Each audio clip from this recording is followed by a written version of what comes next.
Teflon Man 23 asks, I think you had the greatest mic skills as a heel ever. Between you, Rick Rude, and Honky Tonk Man, do you have a personal favorite between Rude and Honky Tonk Man? Oh gosh, not really. I mean, both of those guys. I mean, I thought Rick was very good, and I mean, um, and Honky Tonk Man. I mean, based on again the gimmick. The Honky Tonk Man. You know, he took that and like it was like I remember thinking, gosh, if I'd been wrestling and if I'd have gone to Vince and he'd have said, no, I'm going to make you the Honky Tonk Man, I wouldn't have been very happy about it. No, but I think he did a tremendous job. Yeah, I mean they played their parts very well. So even with you being a massive Elvis fan, you wouldn't have been interested in the Honky Tonk Man character? No, I don't think I could go there. No. You got that great head of hair. I'm picturing you with like the long sideburns. I think this could have worked. Well, and here's the really funny thing is that my biological father was a professional singer. Oh, perfect. His name was Ted Wills, and he was a regular on the old Tennessee Ernie Ford show, which none of the fans would probably even remember. But he had this tremendous, beautiful, deep bass voice. And you know what? I have a deep bass voice, but I couldn't carry a tune if it had handles on it. Matter of fact, my wife Melanie gets mad at me in church because we're singing the church hymns, right? And she'll give me an elbow and she goes, Ted, you're tone deaf and your voice carries. Shut up. Well, that was going to be my next question. Like, hey, he's got the Honky Tonk Man look. Can he sing? So there's our answer. I couldn't sing. I asked Jake this question as we're recording this. He and I recorded yesterday, as a matter of fact, and somebody wanted to know if he was offered big money in his prime to come up with a new gimmick for himself. So Vince comes to him and says, "Hey, want to change your gimmick? You can choose it. I'm going to give you a ton of money to be this character, but you need a strong character." And he was like, "Yeah, I don't know. I think I'd be like kind of a Charles Manson type character." And I'm like, "Oh, that would definitely work for you." Ted, I'll ask you the same question.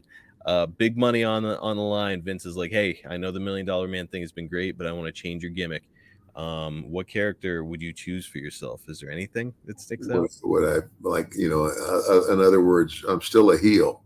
Still a heel, or you can be a baby face, but just like pick a new, big, compelling, over the top character for yourself.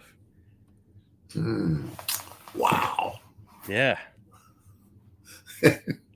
Jake said Charles Manson. He was like, he said he wanted to be called Uncle Charlie, and and he'd have like his stable of people, and he'd be like a cult leader. And I'm like, that actually really works for you. But what's funny, Ted, is before he and I had talked about that that I don't know if you're familiar with the faction, the Brood, which was a faction of vampires in the late '90s, and like Edge and Christian were in it, and Gangrel. And I was like, I could kind of see you being a vampire too. And he's like, I would love to play a vampire. So it's like he's between cult leader and vampire. Anything stick out for you? Oh, wow, man. Wow. It's a tough one, I know, because you really got to kind of self-analyze, like what would work for me. What would work for me? Got a deep voice. Take advantage of my voice, and I don't know. Maybe a Wolfman. So you and Jake both went like supernatural. I like it. So like you would transform. Yeah, I can picture it. You like climb under the ring and they have some prosthetics down there for you, and you come out and you're a wolf now. There you go. We just hit a home run. Oh gosh, oh man, I don't know. That's I never gave that. Well, You nailed it on the first try. You're a Yeah, Wolfman. That's the new gimmick. the Um, Wolfman. I used to love those movies when I was a oh, little kid. like Lon Chaney But Jr. oh yeah, yeah. Oh, and he was the best. He was the best Wolfman of all, and he Yeah. was the first. And I tell you what, it was like my parents got to where they wouldn't let me watch the movies because I would like. I remember after watching one of those movies, like the Wolfman, it's like the top of his head, because of the way the hair was just kind of like, well, kind of like this, but bushier, right? Yeah. So I remember as a kid, I'm being put to bed. I'm going to bed, and I got a nightlight. Well, the reflection of the nightlight in my room